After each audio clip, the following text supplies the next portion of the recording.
Oke.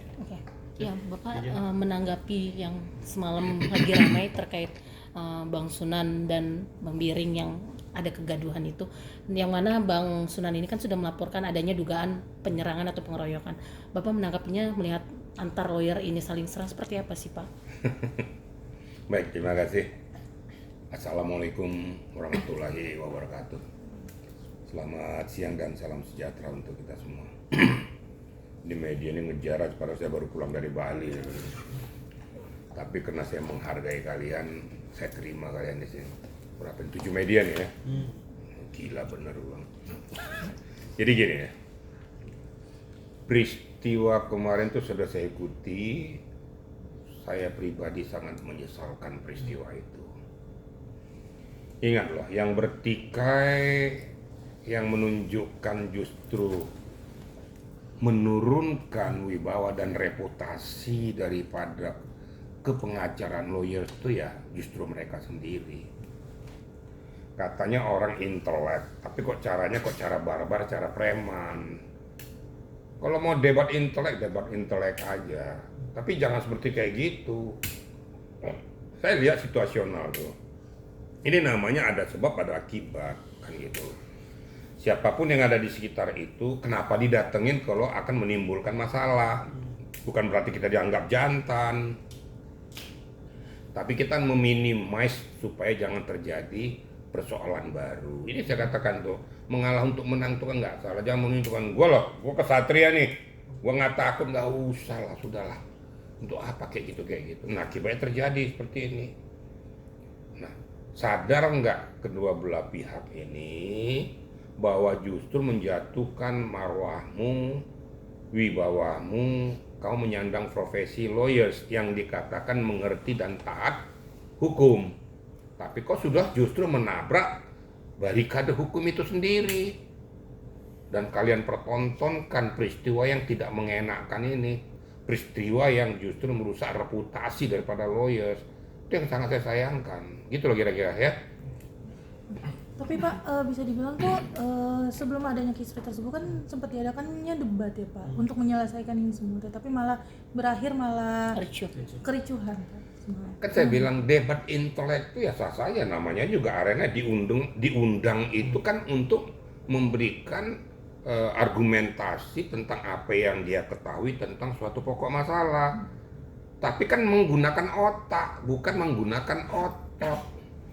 Selesai dari arena persidangan ya udah selesai, salaman lagi udah selesai. Itu namanya orang yang mempunyai intelektual ya. Belajar kita sekolah, belajar menahan diri, belajar menahan perasaan. Akibat terjadilah situasional itu. Yang lebih menggelikan bagi saya itu pakai laporan lagi, apa yang mau dilaporkan juga. Ya, nggak usah lah kita sok-sok jagoan kita di arena ini. Udahlah sama-sama mengerti dan kita sama-sama lawyers kok. Kita juga tahu batasan-batasan di mana. Namun karena sudah dilakukan silakan saja. Nah yang lebih sialnya lagi, ini perlu saya sampaikan juga. Sudah saya laporkan ke polisi gini. Terus dibuntutnya terakhirnya kalau kamu berhadapan dengan saya di luar.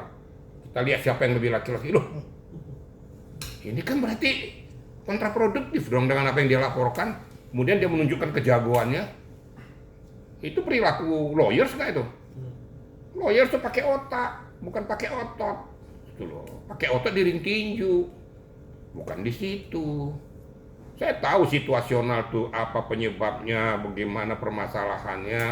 Ya, kok nggak salah hadir di situ juga Dua Lipa, kok nggak salah ada di situ, ada Pak Gayus juga, ya, ada di situ Julianus Sembiring, ada di situ juga si apa? Bukan siapa? Fahmi Baknit, ya termasuk dia. Sampai lupa lagi saya namanya siapa tuh. Sunan Kalijaga tuh, sampai lupa saya tuh. Karena ada orang-orang intelek yang muncul, sudah menimba ilmu, ya sudah selesaikan saja di arena itu. Keluar dari arena itu sudah tidak ada permasalahan lagi. Jangan dibawa-bawa keluar, seolah-olah menunjukkan kita sebagai orang jagoan. Nah, itu kan gaya-gaya preman tuh. Apakah pantas seorang lawyer menggunakan dengan gaya-gaya preman? Nah, tanya aja diri sendiri. Pahami dengan baik, orang menilai kalian itu sangat kecil. berarti tidak menggunakan otak. Itu bagi saya seperti itu ya. Jadi nggak usah lah saudara. Kalau kita mau menimba ilmu yang benar, bukan ilmu lapangan, ilmu otot. Ya gitu rekan-rekan ya. Oke, Pak, ini kan bisa dibilang perdebatan ini kan menjadi konsumsi publik, bahkan semalam sempat ditayangkan juga di TV nasional adalah untuk mengangkat kekisruan pada sidangnya Nikita Mirzani ya Pak. Yang Bapak lihat sendiri mungkin seperti apa sih nih Pak? Ya ini yang saya sayangkan ya. Bukannya menyelesaikan suatu pokok permasalahan tentang masalah Nikita Mirzani, tapi kan jadi membuat jadi seolah-olah bahwa persoalan Nikita Mirzani jadi persoalan yang sangat-sangat booming. Kasihan Nikitanya gitu loh. Saya setuju dengan apa yang dikatakan oleh Pak Bahmid waktu itu ya. Bukan berarti laporkan saja, itu kan kena mungkin kesalahan daripada Ibu Hakim atau siapa yang memimpin itu. Tapi kan kalau dilaporkan silakan saja, itu kan hak juga. Tapi apa yang dikatakan Pak Bahmid itu bahwa itu kan haknya Nikita untuk minta supaya diperdengarkan. Dan akhirnya pada saat yang sidang yang keduanya itu setelah disebutkan masalah flash disk, kan hakim sudah mengatakan bahwa tunggu waktunya momen berikutnya. Apakah di momen pembuktian nanti silakan Nikita kan menggali pokok permasalahan dan menyampaikan apa isi flash disk itu. Kemarin saya udah dengar tuh Bahmid udah benar ngomongin Bahmid, memang itu ngomongnya hakim kok. Jadi nggak ada yang salah. Jadi jangan dipolitisir, bahwa laporkan saja masalah flash disk itu. Nah yang perlu kita ketahui dan kita pahami dan harus hati-hati, ya, dari mana dapat rekaman itu? Siapa yang merekam? Kalau intercept secara ilegal kena. Sudah ada contoh Yoke itu intercept secara ilegal, kemudian mempublikasikan ke media itu kena, masuk kan dia sekarang Salemba. Dan pada saat saya ke Salemba, saya katakan, dia tanya, Om saya salah nggak? Salah. Langsung saya gituin aja. Walaupun dia minta saya datang tuh berkunjung ke sana, tapi saya katakan, kamu salah. Itu kalau seorang lawyer itu jangan dia salah kok bener-benerin. Kalau salah katakan salah, tapi bagaimana jalan keluarnya supaya salah ini jadi bener, itu yang dicari. Dia sampaikan, kamu menyampaikan permohonan maaf ke Dewan Majelis Hakim karena ketidaktahuanmu, dan kamu juga kepada JPU, pada penyidik menyampaikan itu, dan tidak salah juga menyampaikan ke pihak si pelapor. Kalau nggak salah pelapornya itu Fitri ya, ya minta permohonan maaf, memang kamu salah nggak boleh. Nah harusnya begitu, jangan gara-gara gue demen sama seorang tuh salah pun saya bela-belain aja, kagak. Itu namanya fans buta namanya itu. Maka berkali-kali saya kata jangan fans buta. Fans buta itu tidak mendidik. Hanya keinginan mau karena kau suka sama melihat tampangnya kali, udah apakah cantik kali, salah pun kau bilang aja benar. Nah, saya udah korban kok, dibilang pagi ini tempe besok kacang goreng katanya kan. Ya kalau depan salah seseorang saya katakan salah, benar saya katakan benar. Itulah hukum. Nah kembali kepada pokok arena persidangan itu, kan sudah diselesaikan perdebatan itu. Ya, pada saat berdebat antara Sunan dengan Sembiring, sudah dilakukan, silakan saja. Kemudian Deolipa juga menyampaikan pendapatnya, walaupun pendapat itu ada yang benar, ada yang menurut hemat saya nggak benar.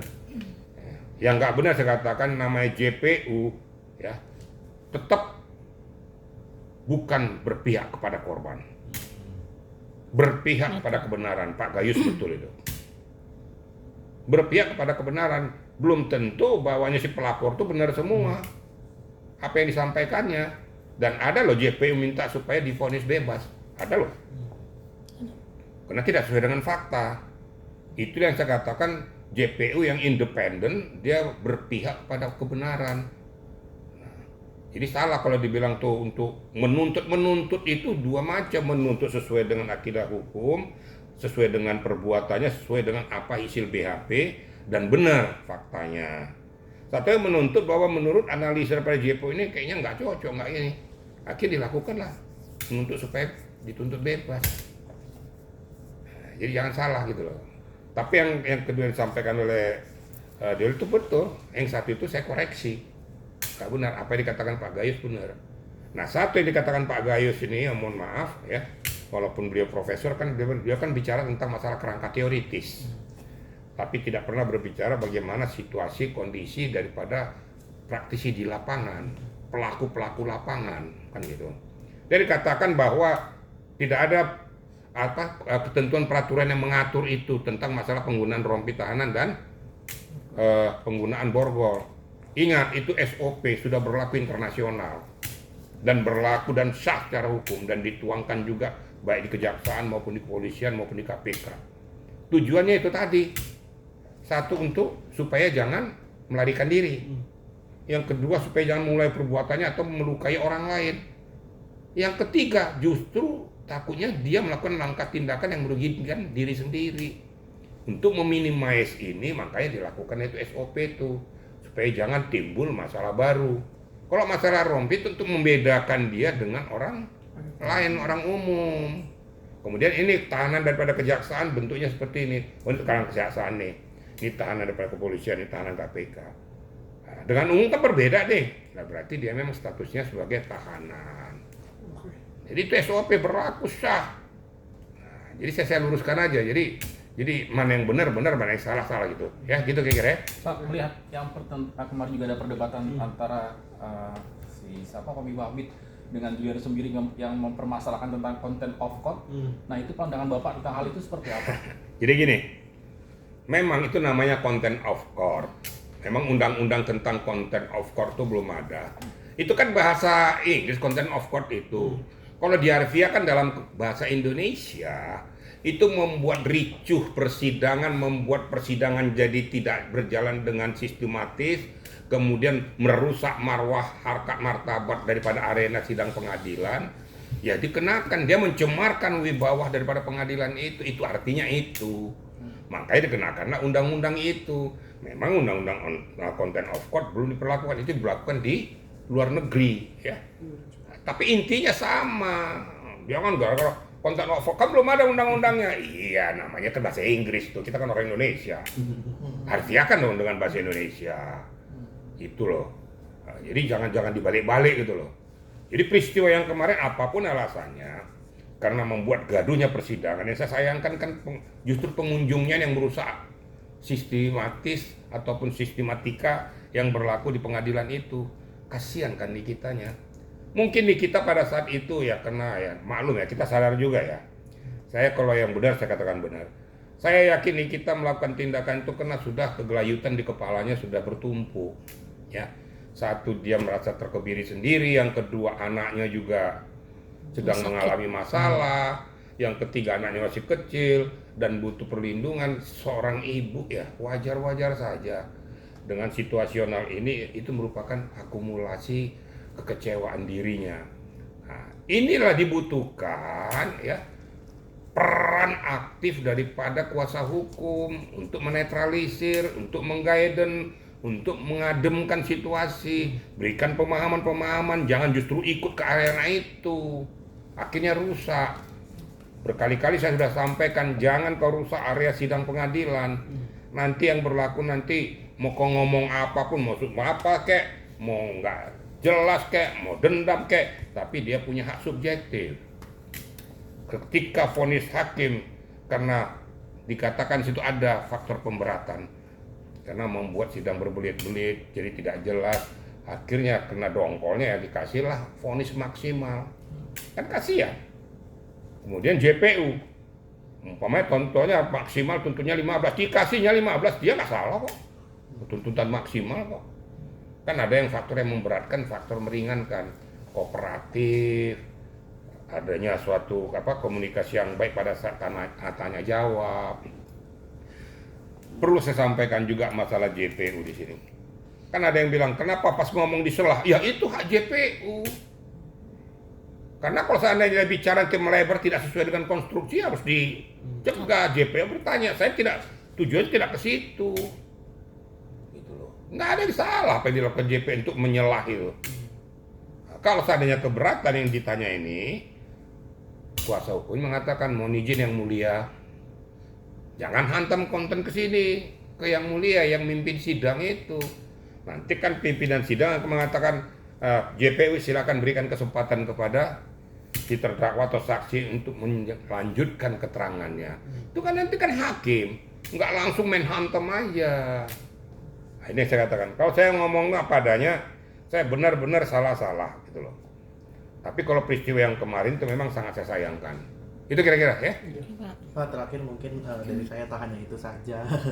Korban Berbi Kumbalasari dan Ayu Aulia itu kan sempat terkena kakinya sobek dan melaporkan ke Polres Jaksel. Itu pilihan yang tepat nggak sih kalau Kita lihat aja gara-gara Pak robek, kita juga nggak tahu juga.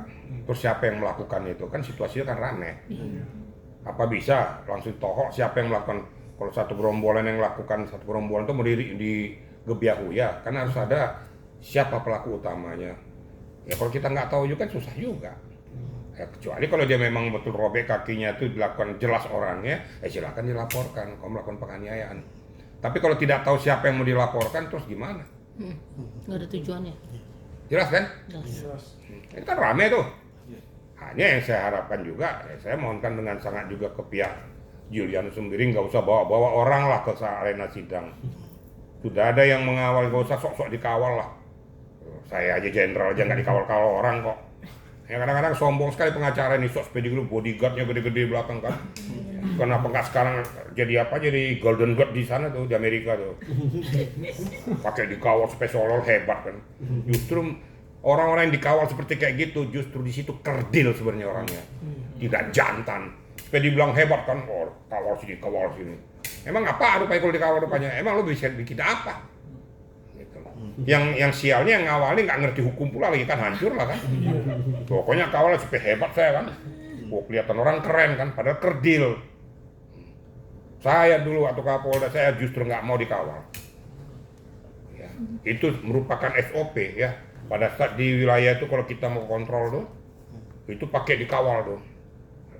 Saya bilang kamu pengawal mundur di belakang. Kenapa? Di lampu merah wajib berhenti. Apa alasannya? Ada alasan mendesak? Nggak ada. Karena orang yang di lampu merah itu juga mempunyai hak yang sama, bayar pajak sama. Emang apa kelebihanmu kalau sudah jadi Kapolda kok harus dikawal-kawal, lampu merah diterobos aja gitu loh. Justru kita yang menunjukkan kita yang melanggar hukum. Orang kau tangkepin lah, kau sendiri melanggar. Dengan alasan itu SOP, enggak ada ketentuannya.